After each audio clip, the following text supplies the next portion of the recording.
In 2009, Uber made you a promise. Tap a button, get a ride, pay almost nothing. A trip across San Francisco cost less than a sandwich. Investors were literally paying half the fare out of their own pockets just to get you hooked. And it worked. Within 5 years, Uber was in 58 countries, processing millions of rides a day, and taxi medallions in New York City, which had sold for over $1 million apiece, were nearly worthless. Uber hadn't just disrupted transportation. It had destroyed the old system entirely. But here's the thing about companies that burn billions to give you cheap rides.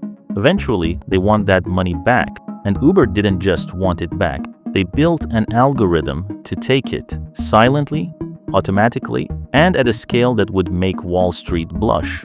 Today, the average American rideshare fare sits at $23.66. That's the baseline. During peak hours, concerts, rainstorms, or holidays, that number can triple, quadruple, or worse. A 2.95-mile ride in Manhattan was recently priced at $51.69. When Uber's own CEO was told that figure, his response was, and this is a direct quote reported by Wired, "Oh my God, wow." The man running the company didn't know how much his own product cost. The story starts with a $2 fare that became $80 in minutes.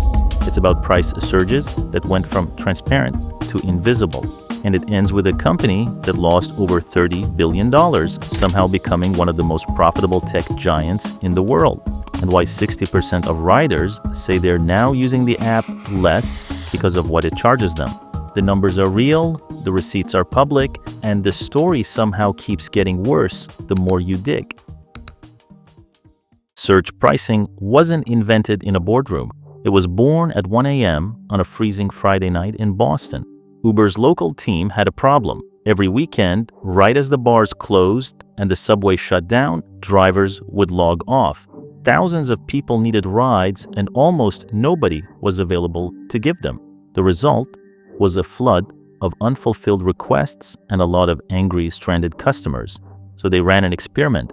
What if they automatically raised driver pay during those hours to keep more cars on the road? Within 2 weeks, the results were staggering.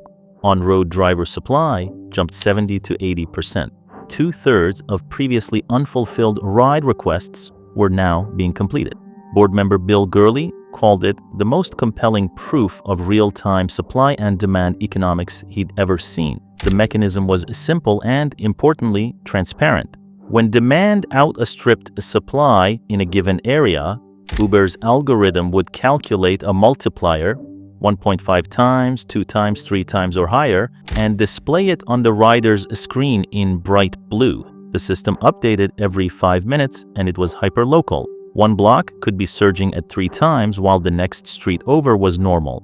There was no upper cap. But the real debut was New Year's Eve 2011, and it was chaos. Travis Kalanick, CEO of Uber, switched from manual fare adjustments to the fully automated system for the first time. Prices in New York and the East Coast hit 6 times, 7 times, even 8 times the normal rate. The message was clear: surge pricing was here to stay. You could write off New Year's Eve as a learning moment. But the next crisis revealed something the company couldn't spin. People need rides, prices go up, that's all it knows. October 29, 2012, Hurricane Sandy shuts down the New York City subway system. Millions of people need to move, and very few drivers are on the road. Uber's algorithm kicks in, 2 times surge across the city. The reaction is immediate. Customers accuse Uber of reverse looting, profiting off a natural disaster while people are trying to evacuate. Uber panics, and within hours, they kill the consumer surge but keep paying drivers at the 2 times rate, eating roughly $100,000 a day in losses. They later reinstate surge but pledge to donate their cut. The damage, though, is done. A December 2013 nor'easter brought 7 times multipliers to New York. Then came the New Year's Eves that kept getting worse, 8.9 times, 9.9 times multipliers. One Canadian rider was charged $1,114.71 for a single ride on New Year's Eve 2015. A woman named Gabrielle Wathen paid $362.57 for a 20-minute Halloween ride at 9x Surge and started a GoFundMe to cover it. Someone else was reportedly charged $14,400 for a roughly 20-minute trip. Uber called it an error and refunded it, but their screenshot went viral. In every case, the algorithm responded the same way. It saw demand spike and raised prices. Here's where the story takes a turn most people missed entirely. In the spring of 2016, Uber did something far more consequential than any single price scandal. They got rid of the multiplier, not surge pricing itself, just the part you could see. The change was called upfront pricing. Instead of showing you a scary blue 3x screen and making you type the number to confirm, Uber now displayed a single total dollar amount before you booked. No multiplier, no math, just a price. The company's blog post framed it as a consumer win. They presented the fix as transparency. In reality, it was the opposite. Under upfront pricing, you see a single number, say $35, with maybe a small note saying prices are higher due to increased demand. You have no idea whether that $35 represents a 1.5 times surge or a 4 times surge. You don't know what the base fare would have been. And here's the critical part. You have no idea what the driver is being paid, because upfront pricing didn't just hide the multiplier from riders. It decoupled what riders pay from what drivers earn. Previously, those two numbers were mathematically linked. The driver got a fixed percentage of whatever you paid. Now, Uber charges the rider one algorithmically determined price and offers the driver a separate, often much lower, algorithmically determined amount. The gap between those two numbers is Uber's margin, and that gap has been growing every single year. By 2017, Bloomberg reported that Uber was using machine learning to calculate fares based not just on time, distance, and demand, but on what it predicted about you, the specific rider. Uber's product head described something called route-based pricing, where the same trip at the same time could cost different amounts depending on the rider's predicted willingness to pay. This is algorithmic price discrimination, and it's now baked into every fare you see. Surge, as riders once understood it, a visible multiplier you could choose to accept or reject, was already dead. What replaced it was something far more profitable and far less transparent. Understanding why Uber won't change requires understanding the financial transformation that surge pricing and its invisible successor made possible. In 2015, Uber riders were paying only 41% of the actual cost of their trips. Venture capital covered the rest. The company had raised $13.2 billion from investors including Goldman Sachs, BlackRock, Jeff Bezos, and the Saudi Public Investment Fund, and it was burning through that money at an extraordinary rate.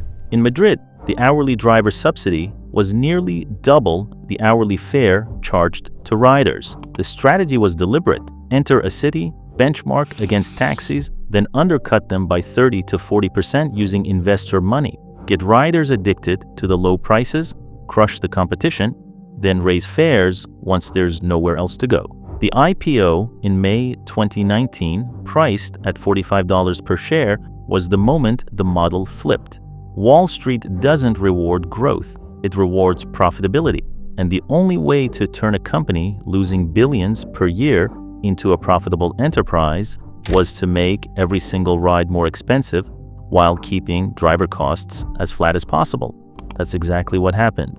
Uber posted its first annual operating profit in 2023, $1.1 billion, after cumulative losses exceeding $31.5 billion since the company was founded. Revenue hit $44 billion in 2024 on gross bookings of $162.8 billion. The stock hit approximately $100 per share in October 2025. The profitability journey tracks almost perfectly with the expansion of opaque algorithmic pricing.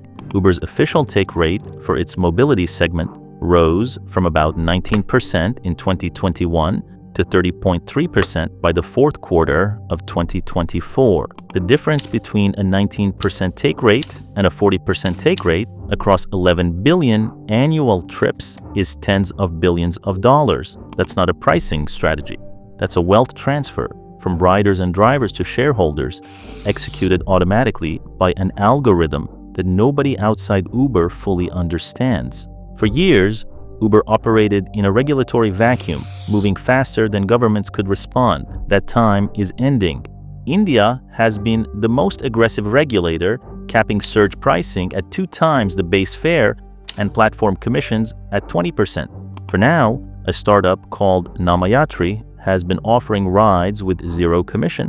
Drivers keep 100% of fares and have logged nearly 75 million rides since 2022. Both Uber and Ola have been forced to slash prices in response. That's what real competition looks like. In the United States, Colorado passed transparency laws requiring ride-hail companies to disclose how payments are split between platform and driver. Uber sued to block them, lost, then removed in-app tipping for Colorado drivers in apparent retaliation. New York's Algorithmic Pricing Disclosure Act became the first law requiring companies to tell consumers when an algorithm set their price. The FTC sued Uber in April 2025, with 21 states joining the complaint. As of early 2026, 51 algorithmic pricing bills have been introduced across 24 states, up from just 10 in all of 2024. But regulation is only one threat. Autonomous vehicles may be the bigger one. Waymo is already operating in multiple major cities. And here's the existential problem for Uber. Autonomous vehicles don't need surge incentives. The entire economic justification for surge pricing disappears when there are no drivers to lure onto the road. With driver payments consuming $18.6 billion in a single quarter, the incentive to go driverless is overwhelming, and Uber knows it. Then there's consumer behavior. A 2026 Johns Hopkins study found only 16.1% of riders check both Uber and Lyft before booking, and Uber's API terms explicitly prohibit third-party comparison tools. That friction alone generates an estimated $300 million per year in excess revenue in New York City alone. But the study also found that simply telling riders a competitor's price was lower was enough to change behavior immediately. The algorithm is powerful, but it only works if you don't know it's there. So, here's where we are. The $2 Uber ride was never real. It was a loss leader subsidized by $13.2 billion in venture capital designed to destroy the taxi industry and create a captive market. The $80 ride isn't a glitch or an anomaly. Daniel Kahneman won a Nobel Prize for proving that humans have a deep, instinctive sense of pricing fairness and that violating it has consequences. Uber built a $150 billion company by treating that insight as a business opportunity rather than a warning. The question now is whether autonomous vehicles, regulation, or simple consumer exhaustion will force a reckoning, or whether we'll all just keep tapping confirm on prices we can't understand, set by algorithms we can't see, for rides we can't afford to skip. What's the most you've ever been charged for a ride? If you found this video valuable, hit that like button and subscribe for more stories about how the biggest companies in the world really make their money. And if you think Uber's pricing is bad, wait until you see what we're covering next.